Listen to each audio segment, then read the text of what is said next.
ছবি তৈরি করার জন্য একটা নতুন পেজও নিতে পারতেছি, যে কোনো একটা সাইজের লেটার হোক বা A4 হোক, ঠিক আছে, এরকম একটা সাইজের আমরা একটা নতুন পেজ নিতে পারতেছি, অথবা আমরা একটা ইমেজ নিয়ে এডিটিং করতে পারতেছি।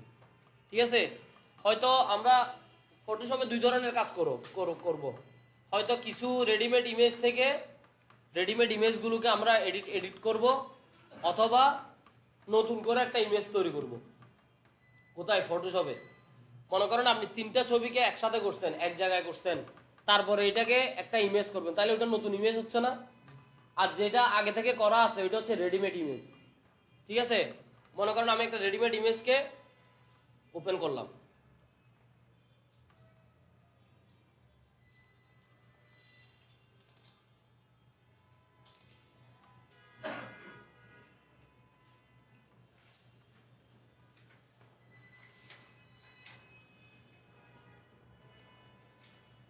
কি রে, ওয়ালপেপার গুলো করে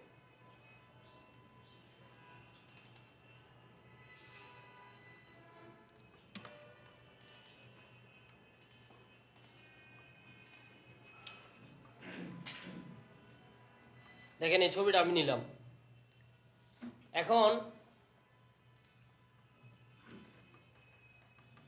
এখানে কিছু কিছু আমরা টুলস দেখতেছি। এক একটা টুলস মেনুর মধ্যে কিছু টুলস আছে এক্সট্রা, এগুলোর এক একটার কাজ এক এক রকম। আমরা পুরোপুরি একটা বাই সিকোয়েন্স সবগুলো কাজ দেখব। ঠিক আছে, আমরা প্রথমে যেটা দেখতেছি এটার নাম হচ্ছে কি? মুভ টুল, MOVETWL, এবং এটার শর্টকাট মেনু হচ্ছে বি মানে কি? মনে করেন আপনি এই টুলে সিলেক্ট করে রাখছেন, এখন আপনি মুভ টুলে যাবেন। মুভ টুলে হয়তো এখানে ক্লিক করলেও মুভ টুল হবে, অথবা কিবোর্ডের শুধুমাত্র ভি বাটনটা চাপলে মুভ টুলে চলে যাবে। বুঝতে পারছেন? মানে আপনি অন্য যে কোনো একটা টুলসে আছেন বর্তমানে, আপনি সিলেকশন টুলে ফিরে যেতে যাচ্ছেন বা মুভ টুলে ফিরে যেতে যাচ্ছেন, আপনি মুভ টুলে ক্লিক করতে পারেন, অথবা শুধুমাত্র ভি দিলে মুভ টুলে চলে যাবে। ঠিক আছে, এই মুভ টুলের কাজ কি? এখানে যত ধরনের অবজেক্ট একটার উপর একটা আনবেন, যতগুলো লেয়ার আনবেন, ওই লেয়ারগুলোকে সিলেক্ট করার কাজ হচ্ছে কি? মুভ টুলের কাজ। লেয়ারগুলোকে সিলেক্ট করবেন, এটা দিয়ে বড় ছোট করবেন লেয়ারগুলোকে, হ্যাঁ, এক জায়গা থেকে এক জায়গায় সরাবেন, এই কাজগুলো করবে কে? Move tool. এখন দেখেন, আমরা যখন প্রতিটা ছবি যখন একটা ইমেজ ওপেন করলাম, অথবা নতুন একটা ডকুমেন্ট নিলাম, এখানে লেয়ার টুলটা দেখেন। আপাতত আপনারা দুইটা টুলের দিকে মনোযোগ দেন, একটা হচ্ছে লেয়ার টুল আর একটা হচ্ছে হিস্টোরি টুল। ঠিক আছে, এখানে আমরা দেখতেছি এক একটা লেয়ার আছে, যে এখানে লেয়ার মেনুর মধ্যে জাস্ট দুইটা লেখা দেখতেছি, এখানেও দেখতেছি ব্যাকগ্রাউন্ড, এখানেও দেখতেছি ব্যাকগ্রাউন্ড, এবং এগুলো কি দেওয়া আছে? এদিকে একটা তালা চিহ্ন দেওয়া আছে না? তার মানে এটা লক অবস্থায় আছে। এটাকে আমরা কি নাড়াতে পারতেছি? এই ছবিটাকে দেখেন কি লেখা আসছে। আমি যখন এটাকে মুভ টুলটা সিলেক্ট করে যখন এভাবে মাউসটাকে নাড়াবো, তখন একটা লেখা আসবে, could not use the move tool because the layer is lock. মানে যেহেতু লেয়ারটা লক অবস্থায় আছে, আপনি মুভ টুলটাকে কি করতে পারবেন না, মুভ টুল দিয়ে এটাকে নাড়াতে পারবেন না। তাহলে আপনাকে কি করতে হবে? আপনাকে ছবিটাকে আনলক করতে হবে। আপনি এখানে যদি এটা এখন ব্যাকগ্রাউন্ড অবস্থায় আছে, আপনি এখানের মধ্যে যদি একটা ডাবল ক্লিক করেন, এখানে কি লেখা আসছে? নিউ লেয়ার না? মানে এই ব্যাকগ্রাউন্ডটাকে আমি লেয়ারে পরিণত করে ফেলতেছি, এটা তখন আর লক অবস্থায় থাকবে না। ঠিক আছে, এটা এখন একটা কি হয়ে যাবে? লেয়ার হয়ে যাবে, এটা আর ব্যাকগ্রাউন্ড আকারে থাকবে না। দেখেন, এটার একটা নাম দিলাম, যে কোনো একটা নাম, লেয়ার 0 হলে লেয়ার 0, এরকম একটা নাম দিয়ে আপনি ওকে দেন। তাহলে দেখেন এটা আনলক হয়ে গেছে না? তালাটা চলে গেছে না? এখন আপনি এটাকে নাড়াতে পারবেন। বুঝা গেছে? আচ্ছা, এখন এই যে লেয়ারটাকে আমি নাড়াচ্ছি, এটা কোন টুলের কাজ? সিলেকশন, মুভ টুলের কাজ। মুভ টুলটা যখন আমি সিলেকশন করলাম, এখানে উপরে আমি একটা অপশন দেখতেছি। ঠিক আছে, এই অপশনগুলোর কাজটা কি? এক নম্বরে আছে মনে করেন অটো সিলেক্ট। এখন দেখেন আমার এখানে মনে করেন একটা ছবি আছে, আমি আরেকটা ছবিকে ওপেন করি, এই ছবিটা ওপেন করলাম। এখন এই ছবিটাকে আমার এখানে নিয়ে আসবো। এটা কেমনে পারবেন? জাস্ট এটাকে টেনে এখানে নিয়ে আসবেন। কি করলাম, এটাকে এটা সিলেক্ট করলাম, এটাকে টেনে ধরে মুভ টুল দিয়ে মাউসের লেফট বাটন, এই যে লেফট বাটনটা ধরে, ঠিক আছে, লেফট বাটনটা ধরে জাস্ট এইভাবে টেনে এখানে ছেড়ে দিবেন। তাহলে এখানে হয়ে গেল না, এখানে চলে আসছে না? তাহলে দেখেন, বুঝি নাই না এটা কন্ট্রোল। আচ্ছা হ্যাঁ, এটা সব বলতেছি। এই লেয়ারটা আমি এখন সিলেক্ট করলাম, এই এই এই উইন্ডোটা। এই উইন্ডোর ভিতরে কি আছে, লেয়ার কয়টা আছে? লেয়ার 1, লেয়ার 0, ঠিক আছে। আর হিস্টোরি মেনুতে যান, এটা এই কালার, এটাকে ইয়া করে দিই, দরকার নাই আমার, এটাও দরকার নেই। এই দেখেন এখানে হিস্টোরিতে কি লেখা আছে, আমার 1 নম্বরে আছে ছবিটার নাম, 2 নম্বরে আছে ওপেন করছি ছবিটা, তারপরে এটাকে মেক লেয়ার করছি, মানে এটাকে আমি তারপরে লেয়ার বানাইছি না ব্যাকগ্রাউন্ড থেকে। তাহলে সবগুলো কাজ বাই সিকোয়েন্স আছে না, ঠিক আছে কিনা? সবগুলো কাজ বাই সিকোয়েন্স আছে। মানে দেখেন প্রথমে লেয়ার করলাম, এই ছবিটাকে ওপেন করলাম, তারপরে এটা মেক লেয়ার করলাম, তারপরে মুভ করলাম, তারপরে ড্র্যাগ করলাম, ড্র্যাগ করছি মানে কি আরেকটা লেয়ার এখানে আনছি, তারপরে কি করলাম ওই ড্র্যাগটাকে মুভ করলাম, তারপরে এটাকে ডিলিট করলাম, আবার আরেকটা আনলাম, আবার এটাকে মুভ করলাম। তাহলে সবগুলো কাজ একটার পর একটা বাই সিকোয়েন্স আছে না। আপনি যদি কাজের পিছনের দিকে যেতে চান, যে কাজটা করছেন তার ব্যাগে যাবেন, তাহলে কন্ট্রোল জেড দিবেন। কন্ট্রোল জেড দিলে দেখা যায় যে কি একটা বা দুইটার বেশি ব্যাগ হয় না অনেক সময়, যেমন এখন ব্যাগই হচ্ছে না, কন্ট্রোল জেড দিলাম ব্যাগ হচ্ছে না, ঠিক আছে। এই ক্ষেত্রে কি করবেন, এই যে হিস্ট্রির দিকে তাকায় থাকবেন, কন্ট্রোল অল্টার, কন্ট্রোলের সাথে অল্টার ধরবেন, কন্ট্রোল কির সাথে অল্টার কি সহ একসাথে ধরবেন, ধরার পরে কন্ট্রোল জেড দিবেন। তাহলে দেখেন একটা একটা পিছনের দিকে যাচ্ছে না, যাচ্ছে কিনা?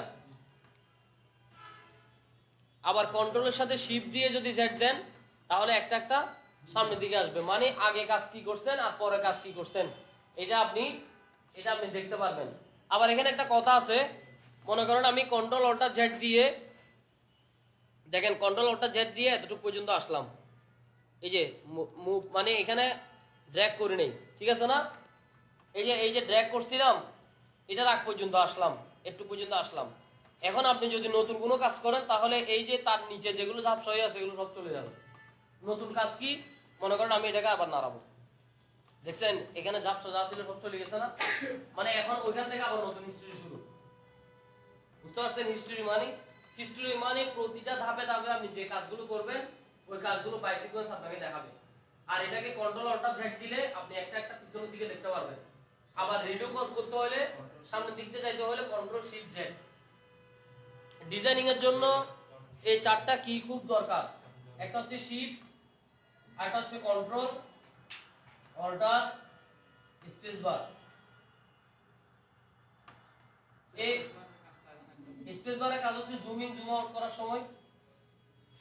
এই দেখেন আমি মনে করেন এটাকে এভাবে জুম করব, তাহলে আমি এটা কি দিয়ে করতেছি, জুম কয়েকটা দিয়ে করা যায়, জুম টুলগুলো লিখে রাখেন। জুম আপনি কন্ট্রোল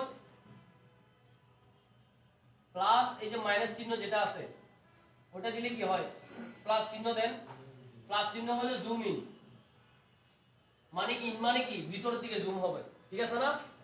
আর কন্ট্রোল, আবার এই কাজটা আবার অন্য আরেকটা কি দিয়ে করতে পারবেন, সেটা কি,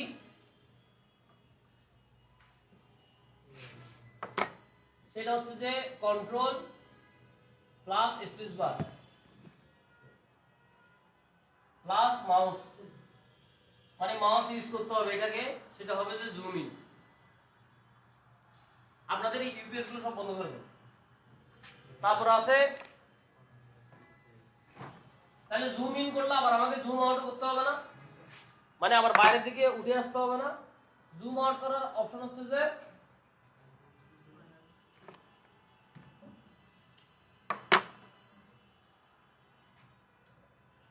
কন্ট্রোল প্লাস মাইনাস চিহ্ন ইকুয়াল টু জুম আউট, আর কন্ট্রোল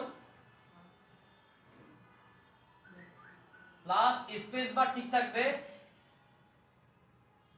তার সাথে আপনি অল্টার ধরবেন, প্লাস মাউস, এটা হচ্ছে যে জুম ইন, না এটা আউট আউট সরি, এটা বুঝা গেছে? এই দেখেন মাউস মানে কেন, আপনি যদি কন্ট্রোলার শুধু প্লাস দেন তাহলে ওর মতো একটা রেশিও অনুযায়ী ও জুম হবে, আর কন্ট্রোলের সাথে যদি মাইনাস দেন তাহলে ওর মতো একটা রেশিও অনুযায়ী, মানে আপনি ফিক্স না কোন জায়গায় জুম হচ্ছে, ফিক্স না, পুরো লেয়ারটা পুরো ছবিটা একসাথে জুম হচ্ছে একসাথে জুম আউট হচ্ছে, ঠিক আছে না? আমি যখন জুম ইন দিব তাহলে কন্ট্রোলার প্লাস, দেখেন ভিতরের দিকে মানে জুম ইন, ভিতরের দিকে যাচ্ছে আমি, তাহলে কন্ট্রোলার প্লাস, আর যদি বাইরের দিকে আসতে চান তাহলে কন্ট্রোলার কি মাইনাস, তাহলে পুরো উইন্ডোটা মানে পুরো ছবিটা একসাথে জুম হবে একসাথে জুম আউট হবে। আর যদি মাউস দিয়ে করেন আপনি ইন্ডিভিজুয়াল যে জায়গাটা জুম দেখতে চাচ্ছেন সেটা করতে পারবেন। যেমন আমি মাউস দিয়ে করতে হলে আপনাকে কি করতে হবে, কন্ট্রোলার জুম ইন করতে হলে কন্ট্রোলার স্পেস বার, তাহলে কন্ট্রোলার স্পেস বার ধরলাম, দেখেন চিহ্নটা চেঞ্জ হয়েছে না, এদিকে চিহ্নটা দেখেন এখন কি আছে, এখন মুভ টুলের চিহ্ন না, এতটুকুতে কন্ট্রোলার স্পেস বার দিলাম, তাহলে কি হলো প্লাস চিহ্ন আসছে, তার মানে ভিতরের দিকে যাবে। এখন আপনি যে জায়গায় ক্লিক করবেন ওই জায়গায় জুম হবে, যেমন আমি চাঁদে ক্লিক করলাম মনে হয় এই, ঠিক আছে? আমি যখন কন্ট্রোলার প্লাস দিছিলাম তখন কি ইন্ডিভিজুয়াল আমি দেখতে পারছি কোন জায়গায় জুম করব, এটা দেখতে পারি নাই, ডাইরেক্ট পুরো ছবিটা সহ একসাথে কি হয়েছে জুম হয়েছে জুম আউট হয়েছে। আবার আপনি জুম আউট করার সময় মাউস দিয়ে যখন করবেন কন্ট্রোলার স্পেসের সাথে মাঝখানে অল্টারটা সহ ধরবেন, ধরার পরে এই তিনটা আঙ্গুল ইউজ করবেন, এটা দিয়ে কন্ট্রোল, এটা দিয়ে স্পেস বার, এটা দিয়ে কি অল্টার, বাস এইভাবে ধরবেন, বুঝতে পারছেন? স্পেস বার দিয়ে দেন আপনি পুরোটা জুম আউট হবে। আর এখানে একটা নির্দিষ্ট ইন্ডিভিজুয়াল জায়গায়, যেমন এই জায়গাটা আমি জুম করতে চাচ্ছি, এই জায়গাটা, তাহলে আমি কি করলাম এটা আনলাম। আর শুধুমাত্র যদি স্পেস বার ধরেন এটা হচ্ছে ড্র্যাগ করা, ড্র্যাগ, এটাকে কি বলে ড্র্যাগিং, শুধুমাত্র স্পেস বার।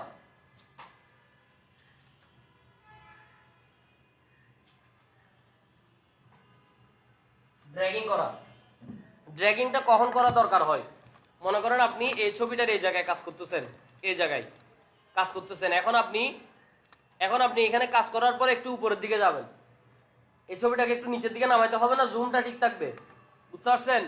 জুম আউট করবো না আমি, এই জুম রেখে আমি ছবিটাকে নামাবো, তখন আপনি কি করবেন, অল্টা টিপে ধরলে এই যে ড্র্যাগ অপশন আসছে না, এটা দিয়ে আস্তে আস্তে এখন নিচের দিকে নামান, পুরো ছবিটাকে আস্তে আস্তে দেখতে পারবেন।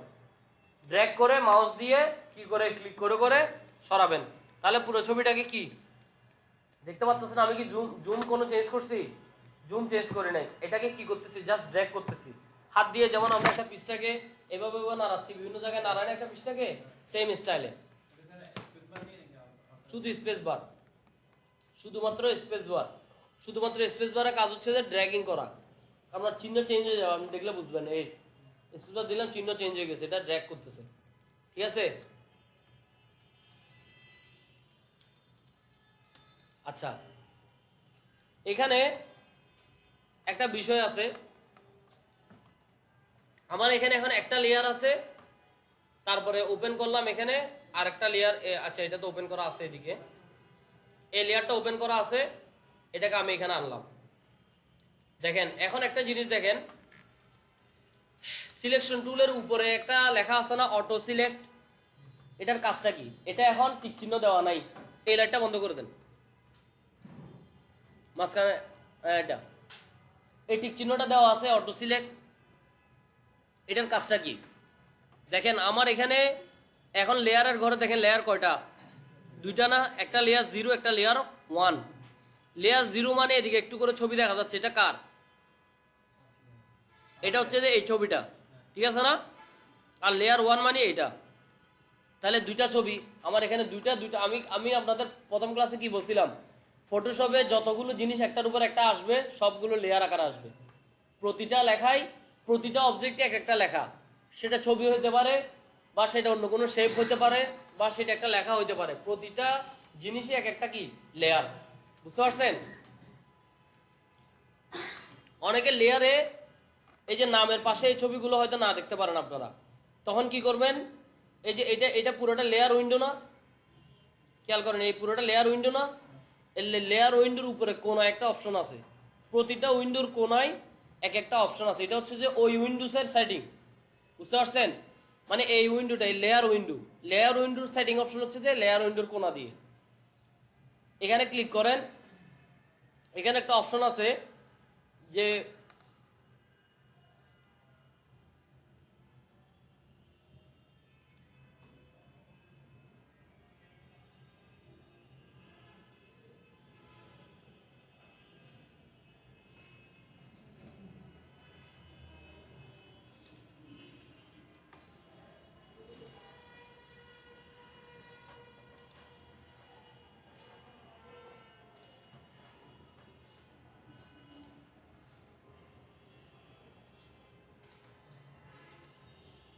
থেকে আনছি থাম্বনেইলটা, আপনার এই যে লেয়ার সেটিং থেকে গিয়ে প্যানেল অপশন, এখানে গিয়ে দেখেন থাম্বনেইল বলতে বোঝায় যে মনে করেন আপনারা নেট থেকে একটা ভিডিও ডাউনলোড করবেন, ভিডিওটা যখন ডাউনলোড করার আগে একটা ছোট করে একটা সিন দেখায় না, মানে একটা ইমেজ ছোট করে দেখায় না, ওই ভিডিওটাকে অত ছোট, ভিডিওটা তো অনেক বড়, 1-1.5 ঘন্টার একটা ভিডিও, কিন্তু স্টার্টিং এ আপনারা একটা ছবি দেখেন ভিডিওর উপরে, ঠিক আছে না, ওইটাকে বলে থাম্বনেইল। মানে ওই ফাইলের একটা ক্ষুদ্র একটা ফাইল। এখন দেখেন এই ছবিটা এখানে অনেক বিশাল না, পিছনের ছবিটা জাহাজের ছবিটা, কিন্তু এখানে দেখাচ্ছে একদম ছোট করে, এটাকে বলে থাম্বনেইল। তো লেয়ারের মধ্যে যাদের কারো লেয়ারে যদি থাম্বনেইলটা দেখা না যায়, দেখতেছেন যে লেয়ার 1 লেখা আছে, থাম্বনেইলটা দেখা যাচ্ছে না, তখন আপনি কি করবেন, এখান থেকে প্যানেল অপশনে যাবেন, লেয়ারের উপরে কোণা দিয়ে লেয়ার উইন্ডো সেটিং অপশনে গিয়ে প্যানেল অপশনে যাবেন। এখানে দেখেন উপরে কি লেখা আছে থাম্বনেইল সাইজ, এখানে কোনটা দেওয়া আছে, ফার্স্টটা দেওয়া আছে না, থাম্বনেইলটা এখন ছোট আছে, আমি যদি এখানে এটা দিয়ে দিই, দেখেন ওকে দেন, তাহলে থাম্বনেইল গুলো বড় হয়ে গেছে না। আর অথবা আপনি প্যানেল অপশন থেকে যান, এখান থেকে যদি নাম দিয়ে দেন, দেখেন কোনো থাম্বনেইলে কোনো ইমেজ থাকবে না, জাস্ট লেখাটা থাকবে লেয়ারের মধ্যে, কিন্তু থাম্বনেইল সহ দিয়ে দিলে সুবিধা, বুঝতে সুবিধা হয় কোন লেয়ার কোনটা। প্যানেল অপশন, থাম্বনেইল, আমি এটা ছোটটা দিয়ে দিই। এখন দেখেন আমি লেয়ার 0টাকে সিলেক্ট করলাম, এই ছবিটা সিলেক্ট হয়েছে, আর লেয়ার 1টাকে সিলেক্ট করলাম, এটা সিলেক্ট হয়েছে। এখন এটা আমি বুঝতেছি কোনটা সিলেক্ট হয়েছে, আমার আপাতত দৃষ্টিতে বুঝতেছি বুঝতেছি না। দেখেন আমি যদি লেয়ার 0কে সিলেক্ট করি, তারপরে যদি মুভ টুল দিয়ে এটা এখন ডিলিট করে দিই, মুভ টুল দিয়ে সিলেক্ট করে যদি নাড়াই, তাহলে কে নড়তেছে, লেয়ার 0 যে লেয়ারটা সিলেক্ট করছি সেটা। আবার লেয়ার 1কে সিলেক্ট করলে যদি নাড়াই, তাহলে নড়তেছে কে, যে ওইদিকে লেয়ার 1 সিলেক্ট করছে, লেয়ার 1 নড়তেছে। আর এটা কি নড়তেছে বাইরের, এটা দেখেন আমি এখানে ক্লিক করতেছি, তারপরে নড়তেছে কোনটা, ওইটাই। কারণ হচ্ছে যে এটা ফিক্স করা আছে যে আপনি যেটা সিলেক্ট করবেন সেটা ছাড়া অন্যটা সিলেক্ট হবে না, বুঝতে পারছেন? এই যে এই সিলেকশন টুলস থেকে উপরে গিয়ে যে অটো সিলেকশন যেটা দেওয়া আছে, যদি অটো সিলেকশনটা আপনি দিয়ে দেন, এখন এটা দেওয়া নাই, ঠিক আছে না, এখানে কোনো টিক চিহ্ন আছে না, এটা আমি দিয়ে দিলাম, দিয়ে দেওয়ার পরে দেখেন আমি এটা সিলেক্ট করলাম, এখন এটা নড়বে, তারপর আপনি এখানে সিলেক্ট করেন, তারপর এটা নড়বে। ওইদিকে লেয়ার, এখানে লেয়ারে খেয়াল করেন সবাই, লেয়ারের মধ্যে যখন এটা সিলেক্ট করছি, লেয়ার সিলেকশন চেঞ্জ হয়েছে না, খেয়াল করছেন, তখন এটা নড়তেছে। তারপর আবার এখানে সিলেক্ট করলাম, লেয়ার সিলেকশন চেঞ্জ হয়েছে, এটা নড়তেছে। তার মানে এই লেয়ারগুলো সিলেক্ট করার সময় যদি এটা দিয়ে দেন, অটো সিলেক্টটা দিয়ে দেন, তাহলে আপনাকে এদিক থেকে সিলেক্ট করতে হবে না লেয়ারগুলোকে, আপনি এখানে সিলেক্ট করলেই কি হবে, লেয়ারগুলোকে সিলেক্ট হয়ে যাবে, বুঝতে পারছেন? এটা সুবিধাও আছে, অসুবিধাও আছে। অসুবিধা কি, আপনি এই লেয়ারে ফিক্স কাজ করতে চাচ্ছেন, আপনি এই লেয়ারটা আপাতত ধরতে চাচ্ছেন না, তখন আপনি যদি এটা দিয়ে রাখেন, এখানে ক্লিক করলে এই লেয়ারটা সিলেক্ট হয়ে যাবে, আবার এখানে এখানে আপনাকে ক্লিক করতে হবে, ঠিক আছে?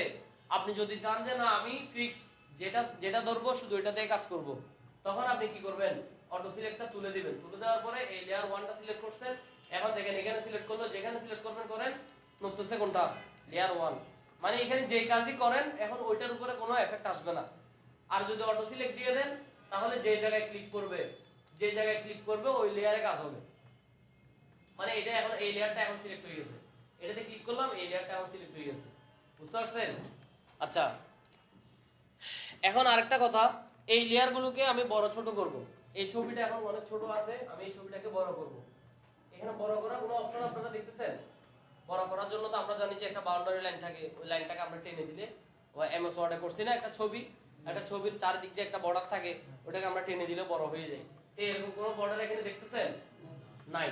তাহলে এই বর্ডারটা দেখার জন্য উপরে একটা অপশন আছে, এখানে কি আছে, কি লেখা আছে, শো ট্রান্সফর্ম কন্ট্রোলস। এটা যদি দিয়ে দেন তাহলে দেখেন চারদিক দিয়ে একটা কথা আসছে, বর্ডার আসছে না? হ্যাঁ, এখন এই যে কোনো বর্ডার ধরে আপনি এটাকে বড় করতে পারবেন। বড় করার সময় একটা সিস্টেম কি, আপনি পুরো ছবিটাকে যদি রেশিও আকারে বড় করতে চান, এখন আমি দেখেন আমি এই ছবিটাকে জাস্ট আমার মতো করে একটা বড় করলাম, তাহলে এই ছবিটার ইয়াটা না, অনুপাতটা নষ্ট হয়ে গেছে না? দেখেন ছবিটা ছিল এরকম, আমি মনে করেন বড় করতে যাই, একটু আমার ভুল হয়ে গেছে, টানটা এইভাবে পড়ে গেছে, তাহলে এটার অনুপাতটা নষ্ট হয়ে গেল না ছবিটা? আমি যদি চাই যে সঠিক অনুপাত এটাকে বড় করব, যেরকম আছে ওই রকমের মধ্যে বড় হবে, তাহলে কি করবেন, অল্টার এবং শিফট একসাথে ধরবেন, এবং ছবিটার বর্ডার কোন দিক দিয়ে ধরবেন, কোণা, যে কোনো এক কোণা ধরে, হয়তো এই কোণা নয়তো এই কোণা, যে কোনো একটা কর্নার সিলেক্ট করবেন, আর শিফট এবং অল্টার এটাও দেখেন কোণাগুনি, কিবোর্ডে খেয়াল করেন, এটাও কোণাগুনি না? এবার মনে রাখেন জিনিসটা, যে শিফট অল্টার ধরবেন আর এদিকে যে কোনো একটা কোণা ধরবেন। কোণা ধরলে এটা ইলাস্ট্রেটরে লাগে না, ফটোশপে যে কোনো একটা কোণা ধরতে হয়, বুঝে গেছে? অল্টার এবং শিফট ধরলাম, তখন একসাথে টান দেন, মাউসটা বাইরের দিকে টান দেন, দেখবেন যে পুরোটা একই অনুপাতে বড় হচ্ছে। আর ফটোশপে আপনি কোনো একটা লেয়ারের মধ্যে কোনো একটা কাজ করছেন, কাজ করার পরে এটাকে একটা এন্টার বাটন দিতে হবে, কারণ কাজটা কমপ্লিট করছেন এটা জানাই দিতে হবে। এটা ইলাস্ট্রেটরের প্রয়োজন হয় না, কিন্তু ফটোশপে প্রয়োজন হয়, বুঝতে পারছেন? যেমন দেখেন আমি এই ছবিটাকে বড় করলাম, বড় করার পরে ছবিটা গোলা দেখাচ্ছে, গোলা দেখাচ্ছে না? তার মানে এই ছবিটা এখনো কমপ্লিট হয় না কাজটা। আমি যখনই এখানের মধ্যে একটা এন্টার বাটন দিব, তখনই ছবিটাকে ক্লিয়ার দেখাচ্ছে, তার মানে কাজটা কমপ্লিট হয়েছে। আপনি খেয়াল করেন, কন্ট্রোল জেড দিয়ে আমি এই ছবিটা যখন বড় করলাম, এটার এই বাউন্ডারি লাইনগুলো একদম স্ট্রেট হয়ে আছে না, এবং ছবিটা গোলা হয়ে আছে, তার মানে আপনি বুঝতে পারবেন যে, আর এখানে আপনি বাইরের কোনো একটা মেনু যদি ক্লিক করতে চান, অন্য একটা টুল যদি ক্লিক করতে চান, তাহলে কি লেখা আসছে, অ্যাপ্লাই দিস ট্রান্সমিশন, মানে আপনি কি এই ট্রান্সমিশনটা অ্যাপ্লাই করতে চান? এখন আমি যে বড় করলাম এই কাজটা কি করতে কমপ্লিট করতে চান, যদি অ্যাপ্লাই দেন তাহলে অ্যাপ্লাই হয়ে যাবে, বুঝে গেছে? আর মনে করেন বড় করলাম, আমি বড় করে আমি এন্টার দিলাম না, এন্টার না দিলে অন্য একটা মেনুতে ক্লিক করছি, তখন ওই কথাটা আবার আসছে না যে আপনি এই কাজটা তো কমপ্লিট করেন নাই, এটাকে কমপ্লিট করবেন কিনা? আপনি যদি নো দেন, ডন্ট অ্যাপ্লাই দেন, তাহলে কি হবে, এটা হবে না, কাজটা হবে না, বুঝতে পারছেন? ওইটা ওই ছোট অবস্থায় রয়ে গেছে। আচ্ছা, আর এটা বড় করে কি করব আমরা, এন্টার বাটন দিলে তাহলে কাজটা কি হবে, কমপ্লিট হবে, বুঝে গেছে? আর এই যে এখানে কতগুলো ঝাপসা আকারের কিছু মেনু আছে, এগুলোর কাজ কি? এগুলো হচ্ছে অ্যালাইন টুল। অ্যালাইন করা মানে কি, আপনাদের ইয়াতে এই পাওয়ার পয়েন্টে আমি অ্যালাইন করাইছি না, পাওয়ার পয়েন্টে কয়েকটা অবজেক্টকে একসাথে এক জায়গায় এক লাইনে আনা, হয়তো ডানে একসাথে করবেন, নয়তো বামে একসাথে করবেন, নয় উপরে করবেন। অ্যালাইন গুলো করাকে কি বলে, এই অ্যালাইন করতে হয় কোন টুলস দিয়ে, অ্যালাইন টুল দিয়ে, ঠিক আছে? যেমন দেখেন আমার কাছে এই দুইটা অবজেক্ট আছে, মনে করেন এই যে লেয়ার 0, এটাকে ধরে আমি ছোট করলাম, এটাকে এদিকে আনলাম, এন্টার দিলাম, এটাকেও আমি একটু ছোট করি, এখানে আনলাম, এন্টার দিলাম। এখন দুইটা দুই পাশে না, এটার বাম পাশ এটার বাম পাশ কি মিল আছে? মিল নাই। তো এই দুইটাকে একসাথে সিলেক্ট করার জন্য আপনি এখানে যদি কোনো লেয়ার না থাকে তাহলে এভাবে টেনে সিলেক্ট করতে পারবেন দোনোটাকে, অথবা এটা ধরছেন আর একটা ধরার জন্য কি করবেন, শিফট ধরবেন, শিফট ধরে এটা ধরেন, তাহলে দোনোটা এখন সিলেক্ট হয়েছে না? দেখেন একটা জিনিস খেয়াল করেন, আমি এটা ধরলাম, এই যে অ্যালাইনের টুলগুলো ঝাপসা, মানে এই মুহূর্তে অ্যালাইন ফাংশনটা ইউজ করা যাবে না, ঠিক আছে? তারপর আপনি শিফট ধরে এটা ধরেন, দেখেন এখন অ্যালাইনের টুলগুলো কি হয়েছে, সক্রিয় হয়েছে না, অ্যাক্টিভ হয়েছে, মানে এখন আপনি এই কাজগুলো করতে পারবেন।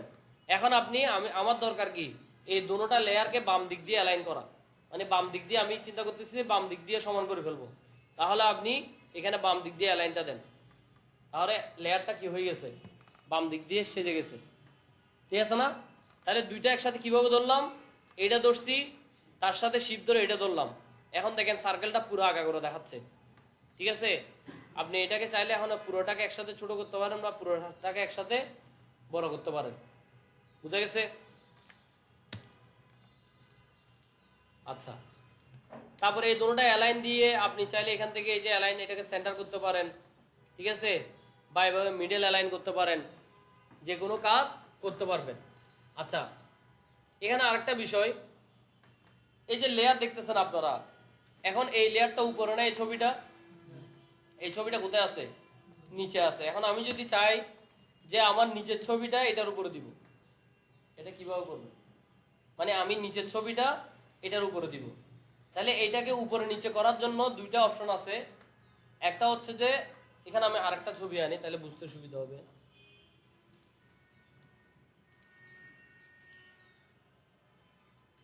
এই ছবিটাকে ঠিক একই সিস্টেমে মুভ টুল দিবেন, এটাকে ড্র্যাগ করে এখানে নিয়ে যাবেন। তাহলে দেখেন এই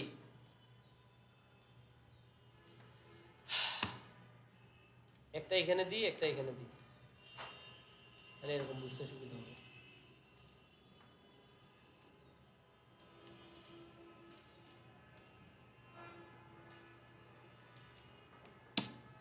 দেখেন এখানে কি অবস্থা দেখা যাচ্ছে, এই ছবিটা সবার নিচে, এটা হচ্ছে মিডলে, এটা তার উপরে, ঠিক আছে না? আমি যদি চাই যে এই ঘড়িটাকে এটার নিচে নিয়ে যাব, কিন্তু নিচেরটার উপরে থাকবে, ঠিক আছে না? এই কাজটা কিভাবে করবেন? ওইখানে লেয়ারের মধ্যে আপনারা খেয়াল করেন 3টা লেয়ার বাই সিকোয়েন্স আছে। এই লেয়ারটা এখন আমি সিলেক্ট করলাম, এটা কত নাম্বার লেয়ার? একদম উপরে না? লেয়ারের একদম উপরে না, সেজন্য এটা উপরে। আর এই যে বেলুনের লেয়ারটা, বেলুনের ছবিওয়ালা লেয়ারটা, এটা কোথায় আছে? মিডলে না? সেজন্য এটা মিডলে। আর এটা নিচে আছে, এই জন্য এটা নিচে। আর আপনি যদি এই লেয়ারটাকে 2 নম্বর লেয়ারটাকে টেনে এখানে নিয়ে আসেন, তাহলে ছবিটা কোথায় চলে গেছে? পিছনে চলে গেছে না একেবারে? আবার এটাকে টেনে মনে করেন মাঝখানে আনলেন, এখন মাঝখানে, আবার এটাকে টেনে উপরে তুলে দিলেন, কি হইলো? উপরে উঠে গেছে, ঠিক আছে? এই কাজটা আপনারা কিবোর্ড দিয়ে কিভাবে করবেন? শর্টকাট দিয়ে। শর্টকাট হচ্ছে যে কন্ট্রোল দিবেন আর সেকেন্ড ব্র্যাকেট দিবেন। কন্ট্রোল দিয়ে যদি সেকেন্ড ব্র্যাকেট বাম পাশেরটা দেন, তাহলে এক লেয়ার পিছনে যাবে। আবার সেকেন্ড ব্র্যাকেট ডান পাশে দেন, দেখেন এদিকে খেয়াল করেন, এক লেয়ার কন্ট্রোল দিলাম, ডান পাশে সেকেন্ড ব্র্যাকেট দিলাম, তাহলে দেখেন উপরে আসছে না? তারপর আবার দিলাম, একদম উপরে উঠে গেছে। আবার আপনি বাম পাশের কন্ট্রোলটা দেন, এক ঘর করে কোথায় চলে গেছে? নিচে চলে গেছে। কিন্তু আমি যদি চাই পুরো একসাথে উপরে উঠবে, মানে এক ঘর না, পিছনে আছে এটা, একেবারে এটাকে আমি উপরে তুলে ফেলবো। এই কাজটা কিভাবে করবেন? কন্ট্রোলের সাথে শিফট ধরবেন, কন্ট্রোলের সাথে শিফট ধরেন, সেকেন্ড ব্র্যাকেট ডান পাশেরটা দেন, একেবারে উপরে উঠে গেছে। আবার সেকেন্ড ব্র্যাকেট বাম পাশেরটা দেন, একেবারে নিচে নেমে গেছে, ঠিক আছে? একটার সাথে একটা লিংক আছে, যে কোনোটা আলাদা আলাদা অপশন না। আপনারা তিনটা কি দিয়ে সব ধরনের শর্টকাট মেনুর কাজ করতে পারবেন। সেটা হচ্ছে যে কন্ট্রোল, শিফট এবং অল্টার, এই তিনটা কি সবচেয়ে গুরুত্বপূর্ণ। সবগুলো টুলস এটা দরকার হয়। আমি কি করলাম, কন্ট্রোলের সাথে সেকেন্ড ব্র্যাকেট দিলাম, শুধু কন্ট্রোল ধরে যদি সেকেন্ড ব্র্যাকেট দেন, তাহলে একটা লেয়ার কি হবে? উপরের দিকে আসবে, বা একটা নিচের দিকে যাবে। আর আপনি যদি পুরো কন্ট্রোলের সাথে শিফট ধরেন, শিফট ধরে যদি সেকেন্ড ব্র্যাকেট ডান পাশেরটা দেন, তাহলে পুরোপুরি উপরে উঠে যাবে। আর যদি বাম পাশেরটা দেন সেকেন্ড ব্র্যাকেট, সেটা কোথায় চলে যাবে? একেবারে সবার পিছনে চলে যাবে। বুঝতেছেন বিষয়গুলো? আচ্ছা, আর এখানে দেখেন আমি যত ধরনের কাজ করতেছি, কাজগুলো কোথায় জমা হচ্ছে?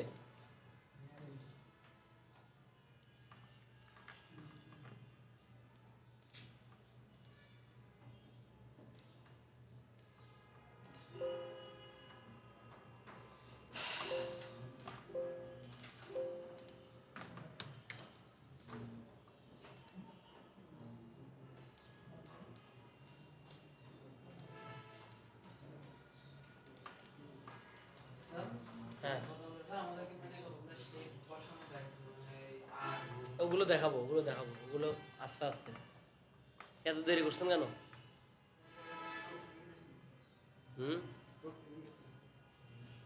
ক্লাস টাইমের আগে কাজটা সব সারে ফেলবেন, ক্লাস টাইমের পরে এভাবে সমস্যা পড়ে যাবেন পরে দিয়ে।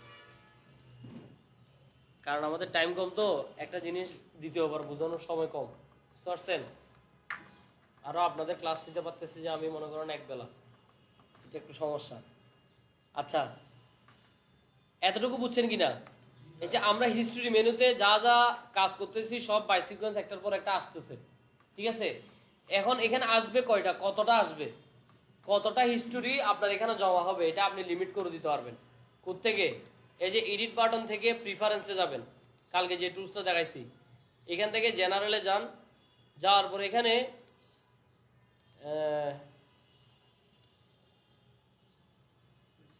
হিস্টোরি, এখানে পারফরমেন্সে গিয়ে এখানে একটা অপশন আছে না, হিস্টোরি স্টেট আছে না, হিস্টোরি স্টেটস আছে না, যে এখানে কয়টা হিস্টোরি আপনার এখানে জমা হবে।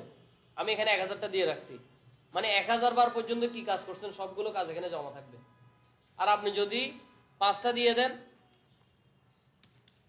এখানে যদি 5 দিয়ে দেন, তাহলে দেখেন আপনি যে যে কাজ করবেন 5টার বেশি এখানে জমা হবে না। এই দেখেন এখানে 1 2 3 4 5 আছে না, 5-এর বেশি আর কোনো কাজ জমা হচ্ছে, মনে করেন আপনি ডিলিট করলেন, এই ডিলিটটা জমা আছে, তারপর আবার অন্য কাজ করতেছি, তারপর আবার এটাকে মুভ করতেছি, তারপর এটাকে মুভ করলাম, হ্যাঁ, তারপর আবার এটাকে মুভ করি, দেখেন ওই 5টার পর আর কোনো কাজ জমা হচ্ছে না হিস্টোরিতে।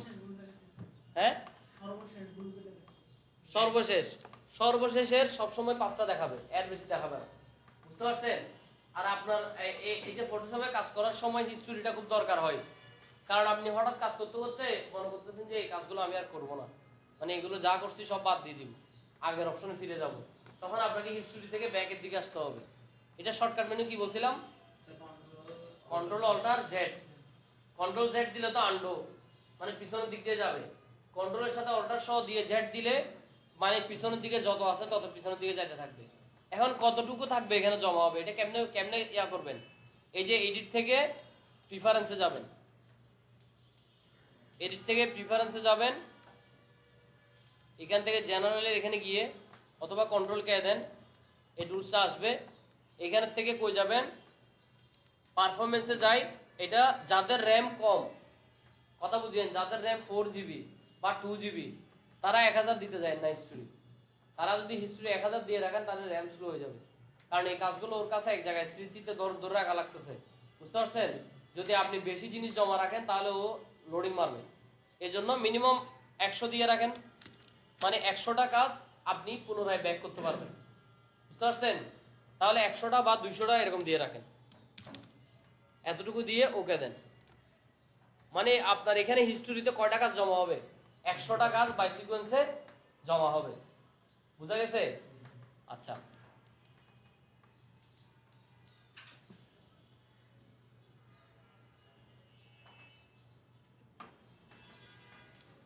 আর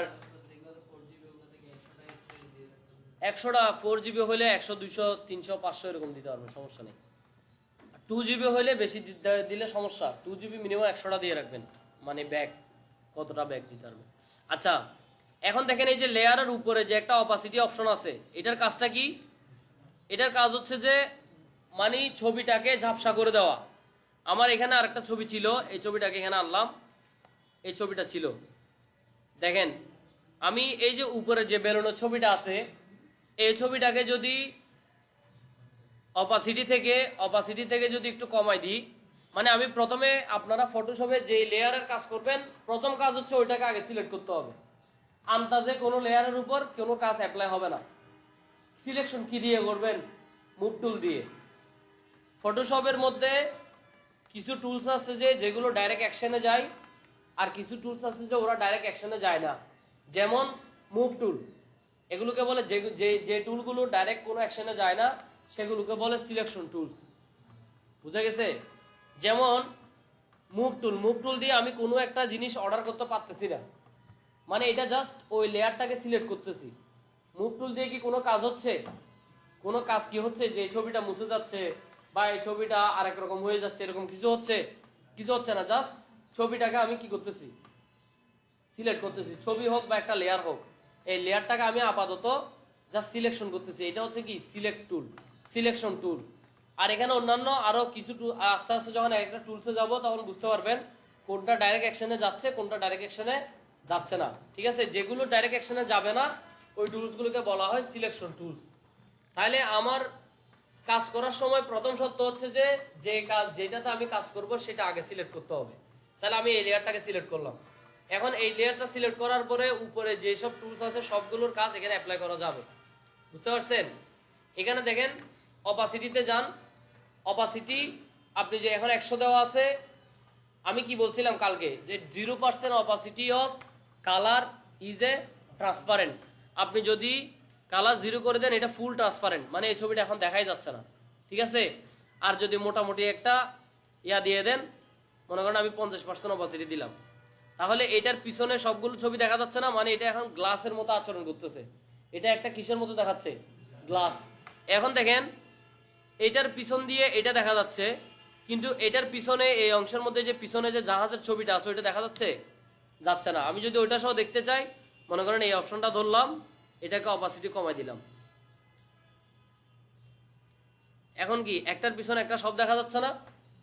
সব যা মানে সবগুলো ট্রান্সপারেন্ট, মানে একটার পিছনে একটা যা আছে সব দেখা যাবে। বুঝা গেছে?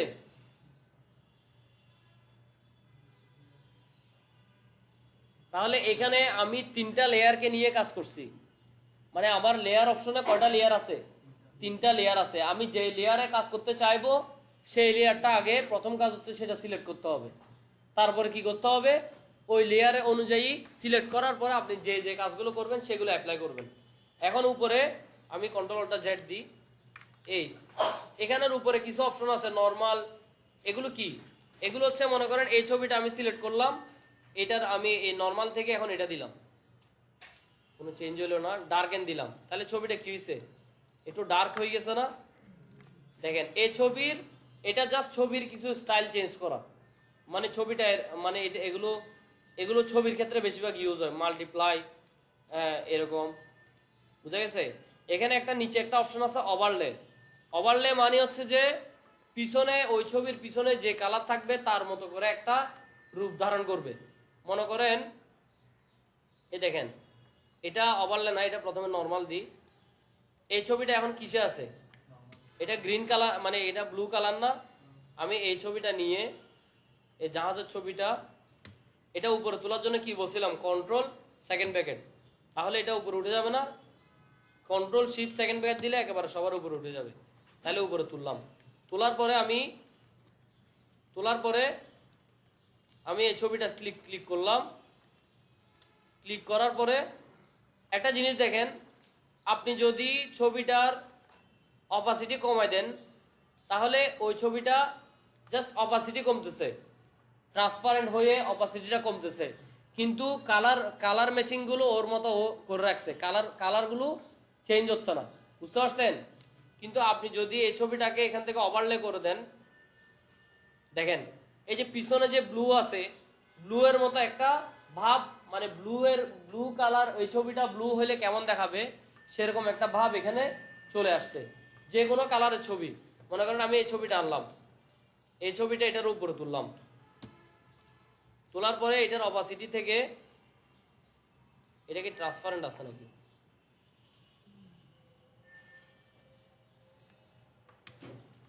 এই ছবিটাকে আমি এখানে আনলাম, আনার পরে এটা এখানে দিলাম, দেওয়ার পরে এটাকে ওভারলে করে দিই। তাহলে দেখেন ওই যে পিছনে যে যে কালারগুলো আছে ওইটার মতো একটা আবয়ব নিয়ে নিবে। বুঝতে পারছেন? ওইটার সাথে মোটামুটি একটা ম্যাচিং হয়ে একটা কালার ধারণ করবে। বুঝতে পারছেন? অপাসিটি যত কমার দরকার ও কমে যাবে, অপাসিটি যত ইয়া করার দরকার এগুলো মানে ওভারলের কাজ হচ্ছে যে পিছনে যে যে কালারগুলো থাকবে, যে পিক্সেলগুলো থাকবে সেগুলোর মতো করে একটা রং ও ধারণ করে ফেলবে। বুঝতে পারছেন? এটা হচ্ছে এগুলো। তাহলে এখানে আরো অপশন আছে, দেখেন এখানে লাইটেন আছে, তারপরে স্ক্রিন আছে, এরকম আছে। আপনি চাইলে এখানে অনেকগুলো স্টাইল আছে, এগুলো ছবির মধ্যে দিতে পারেন, এই স্টাইলগুলো বিভিন্ন ইমেজে দিতে পারেন। বুঝা গেছে?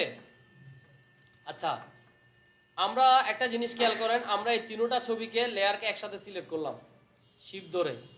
এখন এটা দেখেন, এটা কি হচ্ছে, মানে এই ছবিটা আবার আমি শিফট ধরে একটা সিলেক্ট করছি, একটা শিফট ধরে সিলেক্ট করলাম, তারপর আমি আবার বাইরে সিলেক্ট করলাম, দেখেন ওই সিলেকশনগুলো চলে গেছে না?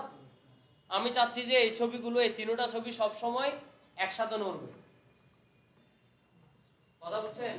এই তিনটা লেয়ার, এই ছবি না, আপনি ছবির কথা বাদ দেন, এগুলো অন্য কিছু হইতে পারে, এটা একটা লেখাও হইতে পারে। এটা একটা শেপও হইতে পারে। আমি আমি আমি চাচ্ছি যে এই তিনটা লেয়ার সব সময় একসাথে নড়বে বা একসাথে কি হবে, এদিক সেদিক যাবে। তাহলে আমাকে কি করতে হবে, আমি কি সবসময় এরকম ধরবো, মানে সবসময় এরকম ধরলে বারবার সিলেক্ট করতে হচ্ছে না, তাহলে একটা ঝামেলা। আপনি কি করবেন, এই তিনটা একসাথে ধরে কিবোর্ড থেকে কন্ট্রোল জি দিবেন। কন্ট্রোল জি দিলে কি হয়, গ্রুপ হয়ে যায়। লেয়ারগুলো কি হয়, এখানে দেখেন লেয়ারের মধ্যে একটা ফোল্ডার হয়ে কি হয়ে গেছে, এটার নাম চলে আসছে গ্রুপ 1। মানে এই লেয়ারগুলো এখন কি হয়ে গেছে, গ্রুপ হয়ে গেছে। আপনি এখন এখানে একটাতে ক্লিক করেন, তখন দেখেন পুরো গ্রুপটা একসাথে নড়বে। কথা বুঝে আসছে? কন্ট্রোল জি।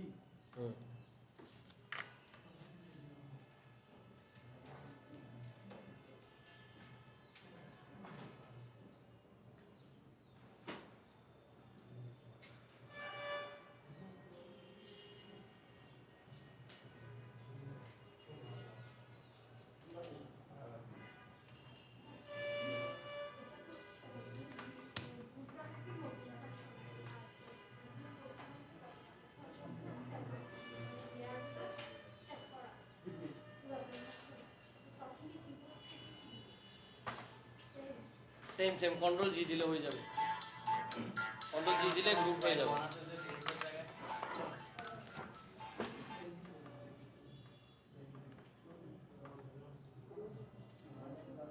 আমরা তিনটা লেয়ারকে একসাথে গ্রুপ করলাম না।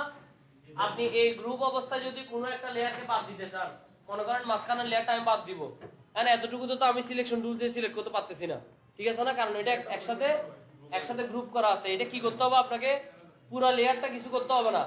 আপনি জাস্ট গ্রুপের পাশে একটা টিক চিহ্ন আছে, টিক চিহ্ন আছে একটা, এই চিহ্নতে একটা ক্লিক করবেন। ক্লিক করার পরে দেখেন নিচে সবগুলো তিনটা যে গ্রুপ আছে, গ্রুপটা দেখা যাচ্ছে, ঠিক আছে কিনা। এই গ্রুপটা আপনি এখানে মধ্যে মনে করেন এই 2 নম্বরটা, এই ছবিটা কোনটা দেখবেন এখান থেকে। এই যে সবাই কথা বলেন না, একটু বাম পাশে দেখেন কতগুলো আই চিহ্ন আছে। আই চিহ্নর কাজ কি, আই চিহ্নগুলো যদি না দেন তাহলে ওই জিনিসটা আপনি দেখবেন না। পুরো গ্রুপের পাশে, ফোল্ডারের পাশে যে আই চিহ্নটা আছে, এটা যদি আমি তুলে দিই তাহলে যতগুলো গ্রুপ আছে একটাও দেখা যাবে না, ঠিক আছে। আর যদি ইন্ডিভিজুয়াল একটা একটা তুলে দিই, দেখেন এটা হাইড করলাম তাহলে এটা চলে গেছে। তার মানে আমি বুঝতে পারছি যে লেয়ার 2টা হচ্ছে যে ওই ঘড়ির ছবিটা, ঠিক আছে। বা এগুলো হাইড করেন, তাহলে দেখেন একটা একটা ক্লিক করলে হাইড, আবার ওখানে ক্লিক করলে আনহাইড, ঠিক আছে। আবার এখানে দেন, এটা ক্লিক করছি হাইড, এটা ক্লিক করলাম আনহাইড। তাহলে আমি যদি এটা ক্লিক করে বুঝতে পারি যে ছবিটা আমার এটা, আমি এটা রাখতে যাচ্ছি না, তাহলে এই লেয়ারটা 2 এটাকে ক্লিক করেন, এটাকে ক্লিক করে এখন একটা ডিলিট দেন, অথবা কন্ট্রোল জেড দি, অথবা এই 2টাকে নিয়ে টেনে এনে এখানে ফেলে দেন। নিচে একটা ট্র্যাশ, এটা হচ্ছে ট্র্যাশ, বা এটাকে আপনার রিসাইকেল বিন বলি বা ডিলিট বাটন বলি, ঠিক আছে না। এখানে টেনে এনে এখানে ছেড়ে দেন, তাহলে ওই লেয়ারটা চলে যাবে। অথবা এই লেয়ারে সিলেক্ট করেন, সিলেক্ট করে এখানে ডিলিট একটা ক্লিক করেন, ইয়েস দেন। বুঝতে পারছেন? তিনটা দেখাই দিচ্ছি। শর্টকাট হচ্ছে যে এটা ফটোশপ 7-এ হয় না, এখানে হয় যে আপনি জাস্ট ডিলিট বাটন দিলে ডিলিট হয়ে যাবে। এটা ফটোশপের 7-এ হয় না। ফটোশপ 7-এ কি করবেন আপনারা, এটা টেনে এনে এখানে ফেলে দিবেন, তখন ডিলিট, অথবা অথবা এটা ক্লিক করবেন, এই ডিলিট দিবেন, ইয়েস। বুঝতে পারছেন? এখন দেখেন এই ছবিটাকে যদি আমি, এটা আমি একটা ছবি বানাইলাম, এটার পিছনে আমার পুরো এই যে পুরো ওয়ার্ক, পুরো পেজ যেটা আছে, পেজের থেকে একটু ছোট না, ছোট। এটা কি আছে আবার, এটা কি ট্রান্সপারেন্ট না, মানে এই অপশনটা কি ট্রান্সপারেন্ট না, খালি না। আমি যখন এটাকে জেপিজি করতে যাব, এটাকে তখন দেখেন আমি ফাইল থেকে সেভ এস দিলাম, সেভ এস দিয়ে যদি পিএসডি আকারে সেভ করেন, দেখেন আপনাদের ফোল্ডার কই,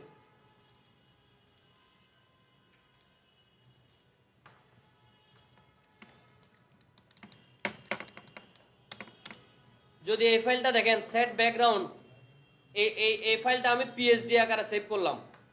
পিএসডি আকারে সেভ করলে কি হবে, এই ফাইলের মধ্যে যেরকম যে সিস্টেমে আমি কাজ করে রাখছি, যে তিনটা একসাথে গ্রুপ করা, আমি পরবর্তীতে এটা অন করলে আবার ওই অবস্থায় পাবেন, ঠিক আছে। আর একটা বলছিলাম কি, আমরা হয়তো জেপিজি করব নয়তো পিএনজি করব, দুইটার মধ্যে পার্থক্য কি দেখেন। ফাইল সেভ এস দিলাম, এটাকে আমি জেপিজি দিই, জেপিজি এতটুকু দিয়ে সেভ দেন। সেভ দিয়ে এটা এখানের মধ্যে কোয়ালিটি আছে ম্যাক্সিমাম, লো, হাই, আমি ম্যাক্সিমাম দিয়ে কি দিলাম, এটা সেভ দিলাম, ওকে দিলাম। আবার আরেকটা ফাইল করি, ফাইল সেভ এস দেন, দেখেন ওই জেপিজিটা আমি একটু দেখি আগে কই এখানে আপনাদের এখানে গেলাম ক্লাস ওয়ার্ক ফটোশপ এই দেখেন যে আমার ছবিটার ওই যে চারপাশে কি ছিল খালি অংশ ছিল না খালি অংশ ছিল কিনা কিন্তু এখানে আমি দেখতেছি সাদা হয়ে গেছে হ্যাঁ আর আমি যখন পিএনজি করব দেখেন এটাকে যদি ফাইল সেভ এস দি পিএনজি করি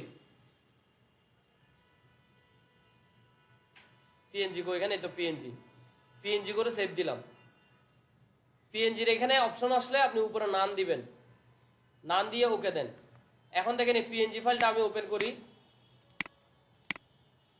কি রে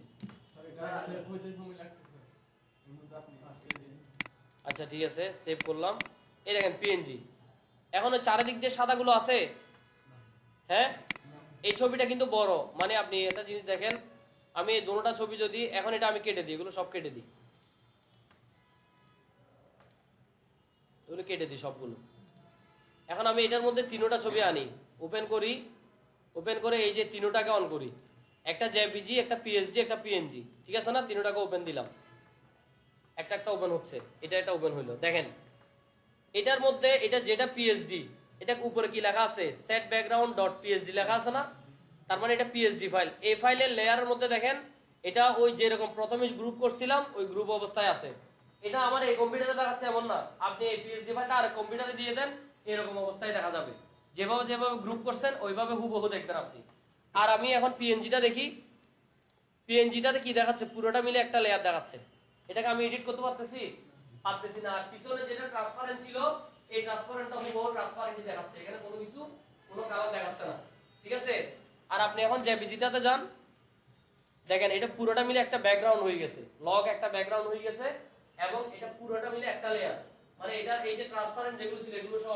অটো সাদা হয়ে গেছে মানে এটার মানে কি বুঝছেন জেপিজি ট্রান্সপারেন্ট সাপোর্ট করে না জেপিজি ইমেজে কোনো ধরনের ট্রান্সপারেন্ট থাকা যাবে না ট্রান্সপারেন্ট হইলো অটোমেটিক ওটাকে সাদা বানিয়ে ফেলবে JPG is not support any transparent বুঝা গেছে আর পিএনজি ট্রান্সপারেন্ট সাপোর্ট করে এটাই হচ্ছে জেপিজি এবং পিএনজির মধ্যে পার্থক্য মূল পার্থক্য হচ্ছে এই জায়গায় ঠিক আছে দেখেন আমি এই ফাইলটাকে পিএনজি করলাম এটার চারিদিক দিয়ে খালি যেটা ছিল ওই খালি জায়গাটা খালি অবস্থায় আছে পিএনজিতে ঠিক আছে না এটা কোনো কোনো কালারে এটা ভরাট হয়ে যায় না কিন্তু জেপিজিতে গিয়ে দেখতেছি আমি কি এটা কি হয়ে গেছে সাদা হয়ে গেছে তাহলে আমরা যে কোনো তাহলে দেখেন আমার মূল ইমেজ ছিল যে এই তিনটা না আলাদা আলাদা ইমেজ না আমি ওইটাকে মিলে একটা ইমেজ বানাই ফেলছি জেপিজি তাহলে এটা একটা নতুন ইমেজ তৈরি করছি না আমি তাহলে আমি কি বলছিলাম ফটোশপে আমরা নতুন একটা ইমেজ তৈরি করতে পারবো একটা ইমেজের আমরা তিনটা ফাইল করে রাখতে পারবো একটা হচ্ছে পিএসডি ফাইল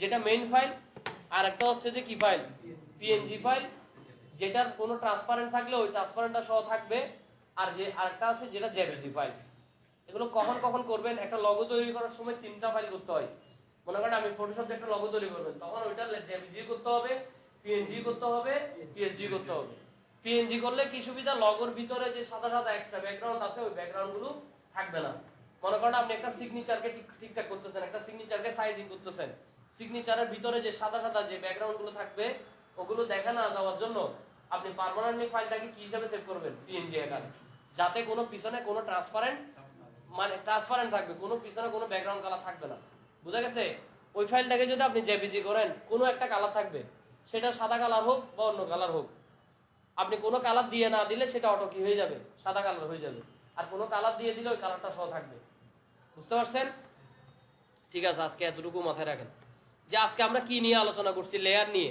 লেয়ার এবং হিস্টোরি নিয়ে একটা লেয়ারকে আপনি কয়েকটা লেয়ার কিভাবে হয় কয়েকটা লেয়ারকে একসাথে গ্রুপ কিভাবে করবেন গ্রুপের ভিতর থেকে ওইটাকে আবার ওই লেয়ারগুলোকে সরাবেন কিভাবে ঠিক আছে আমরা দেখেন এখানে গ্রুপ করা আছে দেখেন এগুলো গ্রুপ করা আছে আপনি গ্রুপটাকে আবার ইয়া করার জন্য গ্রুপ নষ্ট মানে গ্রুপটাকে আবার আনগ্রুপ করবেন এখানে কি করবেন এই যে গ্রুপের মধ্যে একটা রাইট বাটন ক্লিক করবেন এখানে নিচে একটা অপশন আছে আনগ্রুপ লেয়ার ঠিক আছে না আনগ্রুপে ক্লিক করেন পুরোটা আনগ্রুপ হয়ে যাবে ঠিক আছে এখন প্রত্যেকটা আলাদা আলাদা ইন্ডিভিজুয়াল হয়ে গেছে দেখেন বাইরে ক্লিক করেন তারপর আলাদা আলাদা সব একটা একটা ধরা যাচ্ছে না এখন মানে আনগ্রুপ হয়ে গেছে আবার গ্রুপ করতে চাইলে পুরোটাকে ধরে আপনি এখানে কন্ট্রোল জি দেন বাস গ্রুপ হয়ে গেছে বুঝতে পারছেন গ্রুপ হয়ে গেলে সবগুলো একটা হয়ে যাবে না সবকিছু মিলে একটা হয়ে যাবে না, কিন্তু একটার মতো আচরণ করবে। এই তিনটা কিন্তু একটা না। আপনি এখানে তীর চিহ্ন দিলে দেখবেন যে তিনটা আলাদা আলাদা লেয়ার। এটা কিন্তু তিনটা মিলে একটা লেয়ার হয়ে যায় নাই। আমি আপাতত একসাথে করছি, যে মনে করেন তিনটা লাঠিকে একসাথে বেঁধে দিলাম, লাঠিগুলো কিন্তু আলাদা, কিন্তু তিনটা লাঠিকে একসাথে গাম দিয়ে যদি বেঁধে এটাকে ইয়া করে ফেলেন সুন্দর করে, ওই যে কি বলে যে এই আছে না গাছ ছিঁড়াই যে মিলে গিয়ে সুন্দর করে গোল করে ফেলেন, তাহলে ওইটা একটা হয়ে গেল না? কিন্তু তিনটা লাঠিকে আলাদা আলাদা বেঁধে যদি একটা রশি দিয়ে বাঁধেন, তাহলে এটা কি একটা হইলো? আলাদা আলাদাই আছে, জাস্ট আমি আপাতত বাঁধছি, তোলার পরে আবার আলাদা হয়ে যাবে। কিন্তু আপনি যখন প্যারাক দিয়ে মেরে এটাকে একটা করে ফেলবেন, তখন ওটা একটা হয়ে যাবে। একটা করেও আমরা দেখাবো যে একটা তিনটা লেয়ারকে ফিক্সড একটা কিভাবে করবেন, এটাও দেখাবো। ঠিক আছে, আপাতত এতটুকু মনে রাখেন, গ্রুপ করার মানে কোনো একটা লেয়ার, এটা ইন্ডিভিজুয়াল, একটা একটা লেয়ার আলাদা আলাদা থাকবে, এবং এটাকে আপনি আলাদা আলাদা লেয়ারের কাজগুলো করতে পারবেন। একটা লেয়ারকে আলাদা যত কাজ করা যায় সব কাজ করতে পারবেন, কিন্তু পার্থক্য কি? এই তিনটা একটার মতো আচরণ করবে। মানে এই তিনটাকে একসাথে আমি বড় ছোট করতে পারবো, একসাথে নাড়াতে পারবো। যেমন দেখেন এই গ্রুপে সিলেক্ট করলে এটাকে বড় ছোট করতে পারতেছি, বা একসাথে এদিক সেদিক কি করতে পারতেছি, মুভ করতে পারতেছি। বুঝতে পারছেন? এই কনসেপ্টটা আপাতত মনে রাখেন। আর হিস্টোরি গুলো এখান থেকে এডিট থেকে কই যাবেন, প্রিফারেন্সে যাবেন, এখান থেকে কই পারফরমেন্সে গিয়ে আপনি এখানে হিস্টোরি যতটা দিয়ে রাখবেন ততটা হিস্টোরি আপনি পিছনের দিকে যেতে পারবেন। ঠিক আছে, এটা আপনি মিনিমাম 100টা দিয়ে রাখবেন এখানে।